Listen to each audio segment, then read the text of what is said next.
Question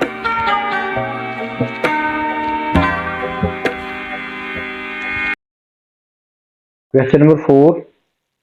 This question is from complex numbers.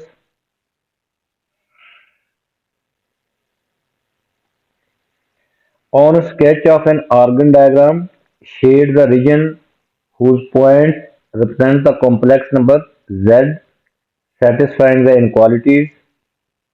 Z minus 4 minus 3 iota modulus is less than or equal to, and real part of z is less than or equal to 3.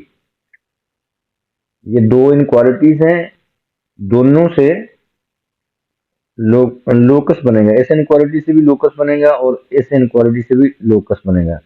Locus actually ये है कि ये z एक complex number है, general complex number. ये होता है x plus iota y।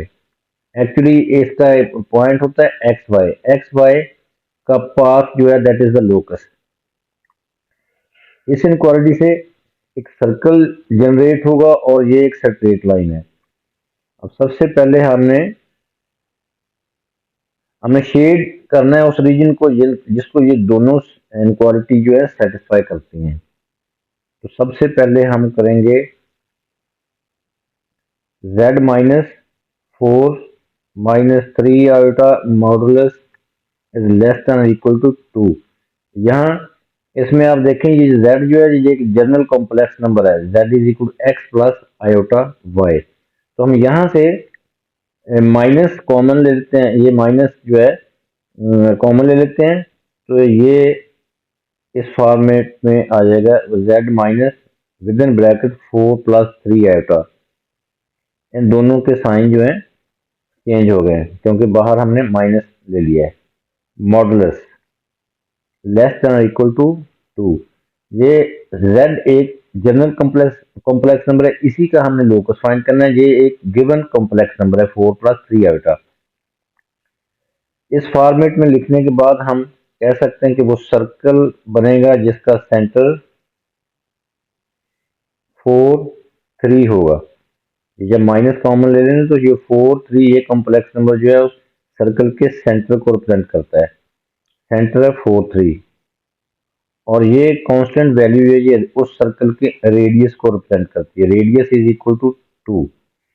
अब यहाँ देखें पे यहाँ पे लेस देन इक्वल टू 2 लिखा हुआ है, इसका मतलब रेडियस 2 और 2 से कम, वो बनेगा एक सर्कल। सर्कल का सेंटर है 4 3, दिस इज 4 3 रियल एक्सिस और ये imaginary axis.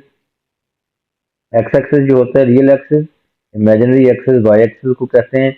This is the origin. हमने यहाँ पे नंबरिंग कर ली है, मार्क कर लिया 1 2 3 4 5 6 6 7 according to this centre and radius. और यहाँ भी 1 2 3 4 5 6 तक आपने मार्क कर लेना है। सबसे पहले सेंटर 4 3 कहाँ आएगा, 4 अलोंग एक्स एक्सिस और 3 यूनिट अलोंग वाई एक्सिस। तो this is the centre of the circle. Radius 2 है, इस सर्कल से 2 यूनिट इधर यहाँ मार्क कर लिए, रेडियस 2 है। सेंटर से ये भी 2 है, 5 तक चले जाएगा और यहाँ पे 2 तक आ जाएगा, यहाँ पे 1 तक आ जाएगा। तो ये हमने इनको ज्वाइन करके एक सर्कल बना लिया है। This is the locus of z। इस z का ये पाथ है। z क्या है, x प्लस आयोटा y और पॉइंट क्या होगा एक्स वाई पॉइंट जो है इस सर्कल पे वो पॉइंट जो है मूव कर सकते हैं। उसका रेडियस 2 और 2 से लेस है। इसके बाद दूसरी इनक्वालिटी जो है हमारे पास वो है real part of z is equal to 3। z है हमारे पास general complex number x plus iota y और ये है इसका real part. Real part is x और इमेजिनरी पार्ट इज y। तो real part is less than और इक्वल टू 3। तो so real part of z जो है वो x है, is less than real part of z is less than equal to 3। इसका मतलब है कि x is less than equal to 3 क्योंकि रियल पार्ट ऑफ z जो है वो x है। तो सो एक और इनक्वालिटी बन गई, x is less than equal to 3। तो x इज इक्वल टू 3 जो है ये एक वर्टिकल लाइन होगी जो 3 में से पास पास करती है, ये है line x is equal to 3। तो यहाँ पे हम लाइन लगाएंगे, 3 में से पास करती है।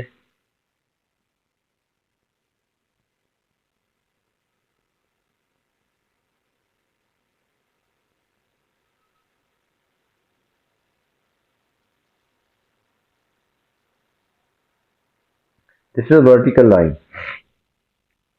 इस लाइन की इक्वेशन है x इज इक्वल टू 3। तो इनक्वालिटी जो है वो है x is less than equal to 3, और दोनों इनक्वालिटी को कंबाइन करके शेडेड रीजन कौन सा होगा, लेस देन इक्वल टू 3 जो है वो 3 से लेस रीजन ये होगा। और ये वो रीजन है जो यहाँ पे रेडियस 2 और 2 से लेस है, रेडियस 2 और 2 से लेस है, और x is less than equal to 3, तो इसको हम शेड कर देंगे। This is a shaded region which satisfy both the inequalities.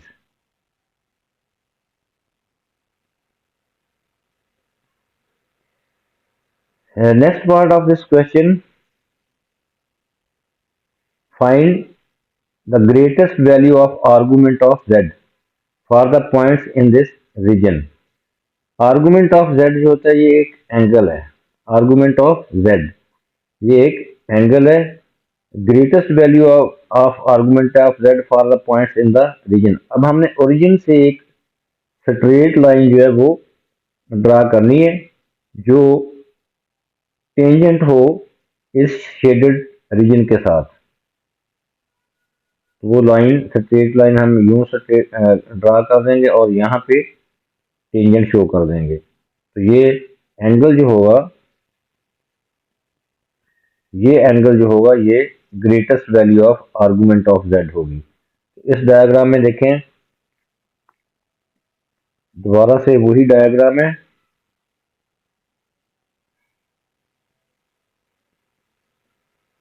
ये line vertical line which passes through 3, x is equal to 3.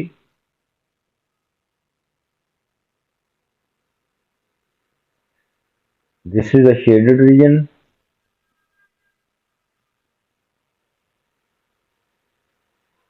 अब ओरिजिन से हमने शेडेड रीजन के साथ एक टेंजेंट बनाना है सर्कल पे। वो टेंजेंट यहाँ बनाएंगे हम।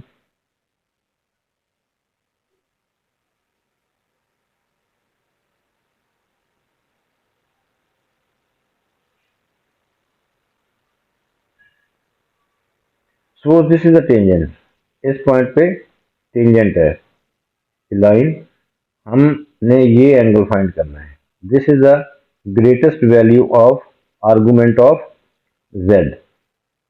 We have to find this angle, और यहाँ पे ट्रिग्नोमेट्री यूज करेंगे हम। ये एंगल क्या है, इस एंगल को हम स्प्लिट कर लेते हैं। ये देखें टेंजेंट के साथ अगर मैं सेंटर से इस टेंजेंट, जिस पॉइंट पे टेंजेंट है, एक रेडियस शो कर लूँ ये, तो ये एंगल 90 का होगा। This angle is of 90 degree. अब हम इस तरह करते हैं कि एक ये ट्रायंगल बन जाएगी। ये देखें यहाँ से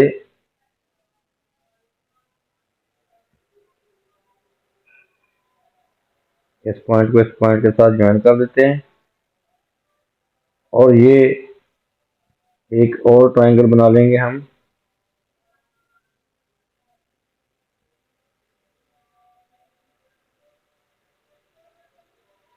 ये भी राइट एंगल ट्रायंगल है।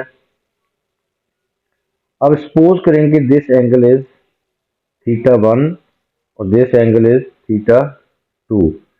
अब देखें यहाँ पे इस ट्रायंगल में देखें, इस राइट एंगल ट्रायंगल में देखें,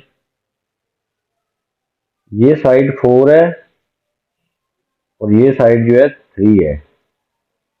पाइथागोरस थ्योरम से ये 3 है, ये 4 है, और ये पाइथागोरस थ्योरम से ये हाइपोटेन्यूज जो है ये 5 बन जाएगा। तो so we will write here कि ये साइड जो है ये 5 है, ये साइड 5 यूनिट है क्योंकि ये 4 है और ये साइड 3 है, ये पाइथागोरस थ्योरम से ये 5 होगी। अब इजीली वी कैन फाइंड, ये देखें ये रेडियस सर्कल का 2 है, सर्कल का रेडियस 2 है, तो ये साइड इस ट्राइंगल की 2 होगी। This is 2 unit. अब इस ट्राइंगल में देखें राइट एंगल ट्राइंगल है, दिस इज परपेंडिकुलर और हाइपोटेन्यूज जो है वो 5 है। Easily we can find theta 1। यहाँ पे ट्रिग्नोमेट्रिक रेशियो यूज होगी।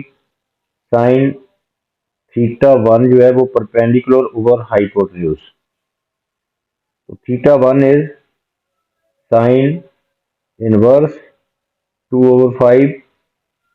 तो अपने कैलकुलेटर मोड को अपने रेडियन पे कर लेना, तो कैलकुलेटर से आपके पास ये थीटा 1 जो है ये वी गेट 0.4115। इसी तरह अब हम ये एंगल हमने फाइंड कर लिया थीटा 1 दैट इज 0.4115 रेडियन। अब हम थीटा 2 फाइंड करेंगे, इसके लिए हम ये ट्राइंगल ले लेते हैं। यहाँ भी ये देखें परपेंडिकुलर हमारे पास है 3, दिस साइड इज 3, हाइपोटेन्यूज है 5, दिस साइड इज 3 यूनिट। अब हम इस ट्राइंगल पे भी रेशियो यूज करेंगे, राइट एंगल ट्राइंगल है, तो सो साइन थीटा 2 जो है यह आएगा परपेंडिकुलर ओवर हाइपोटेन्यूज, तो थीटा 2 जो है वो आ जाएगा साइन इनवर्स 3/5। रेडियन पे करना है कैलकुलेटर को आपने, थीटा 2 आ जाएगा आपके पास 0.6435 रेडियन। अब हमारे पास थीटा 1 भी है और थीटा 2 भी है। हमने ग्रेटेस्ट आर्गुमेंट हमारे पास ये था, ये एंगल एंटी क्लॉकवाइज, ये एंगल जो है ग्रेटेस्ट आर्गुमेंट, ये टेंजेंट लाइन जो है एक्स एक्सिस के साथ मैक्सिमम एंगल यहाँ पे बनता है। तो ये एंगल क्या होगा, थीटा 1 और थीटा 2 को हम ऐड कर देंगे, theta 1 is this, theta 2 is this. तो सो ग्रेटेस्ट आर्गुमेंट जो होगा, ग्रेटेस्ट आर्गुमेंट ऑफ z वो होगा थीटा 1 प्लस थीटा 2, तो we get 0.4115 plus theta 2 is 0.6435. Finally we get this angle 1.055। तो करेक्ट टू 3 सिग्निफिकेंट फिगर हमारे पास आंसर आएगा 1 पॉइंट, हम आंसर देना हमें 3 सिग्निफिकेंट फिगर में 1.06 radian, correct to 3 significant figure. This is the final answer.